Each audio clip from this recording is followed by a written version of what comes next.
Hi, this is Kristen Boggs, Director of the Alabama Albert Schweitzer Fellowship Program. This video is intended for applicants who are thinking of applying for the 2019-2020 fellowship class. This is part of a series of videos, newsletters that are intended to give you just some background and help you think about how to prepare the best application possible. So this is sort of the second part in the series, and today I wanted to share with you more about the parameters for your project and knowing what you need to know and think about ahead of time before applying. So again, this is part of a series, so I do want to say that if you haven't attended an information session, there may still be some happening where you are on your campus, and so let me know if you're interested in those. Likewise, there has been one newsletter to go out prior to this that is about your passion, sort of helping you think about what it is that you want to make a difference in. And then this is the second part, so just understanding the basics of an Albert Schweitzer Fellowship project. So as you've probably heard me say before, our fellowship is about preparing you as a future health and human service professional to be prepared with skills and knowledge and just a commitment to continuing to work with vulnerable populations. And so knowing that we're helping, or our goal is for you to help people live healthier lives, I think it's important for us to think about, well, first step then is probably, choosing, well, what area of health do you want to impact?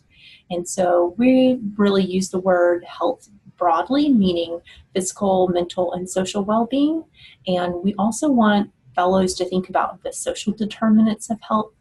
And I've got a chart here that I'll show you, if I can get myself out of the way, that really shows the breadth of what that means. And I will say, I don't think we've done a great job in Alabama having fellows whose projects really addressed these things directly.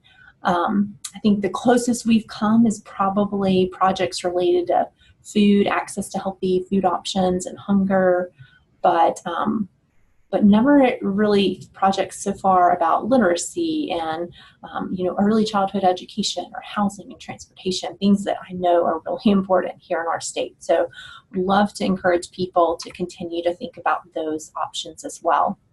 So again, if you read through the first newsletter, it encouraged you to think about what topic area you wanted to address. And so just think about that in the back of your mind as we're going through these next questions.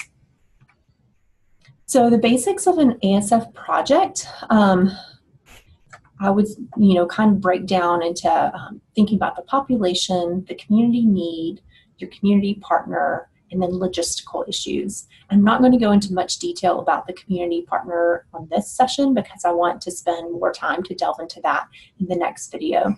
But in terms of population and community need, I think it's interesting because sometimes applicants may say, I'm really passionate about preschool age children, and knowing that that's the population you want to work with may therefore help you determine what community you need. So in other words, you can pick your population and then think about what most affects them, or where, what issues, I guess, they experience the most disparities with, or vice versa, where you pick a community need and then you think about who experiences this adverse effect the most. But ultimately, you do need to pick and find kind of where these two things intersect. So not only what is the disparity that you can address, but also who within kind of broader context is most affected by this that you might want to target with your intervention.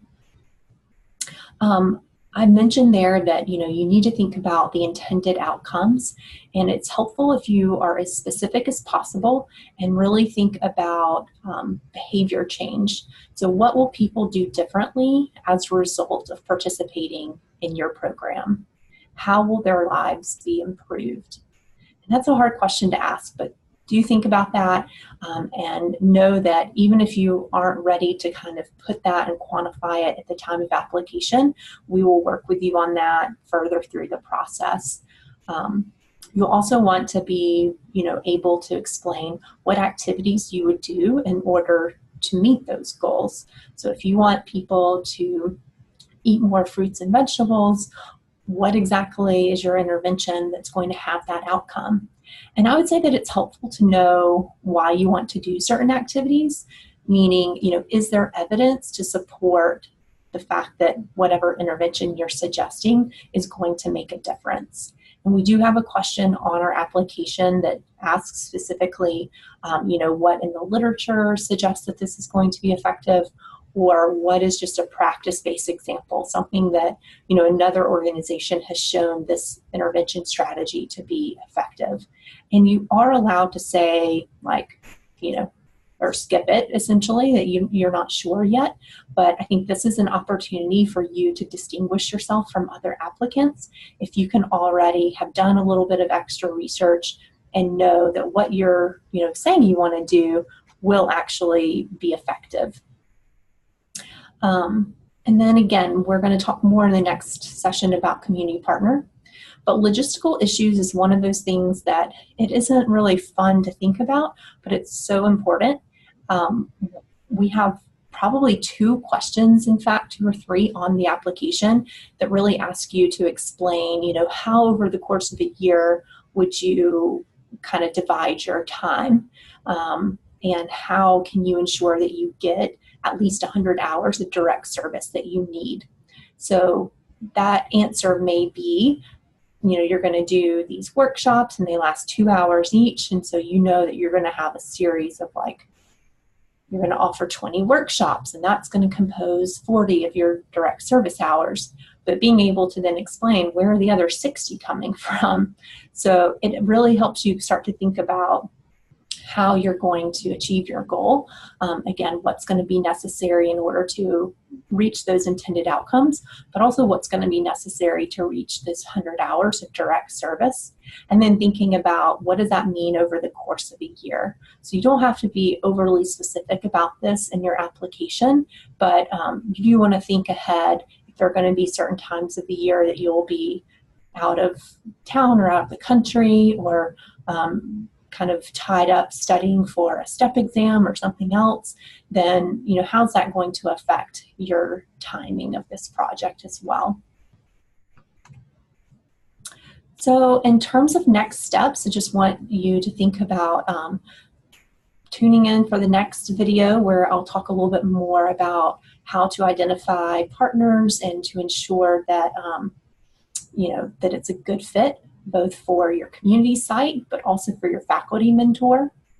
And then I want to encourage anyone who is in Jefferson County to think about attending this event that's coming up on November 6th of 2018. This is where you can actually come face-to-face and meet with potential community partners and hear their ideas for where there are community needs, and how you might be able to work with their organizations to expand something they're already doing or to create something new.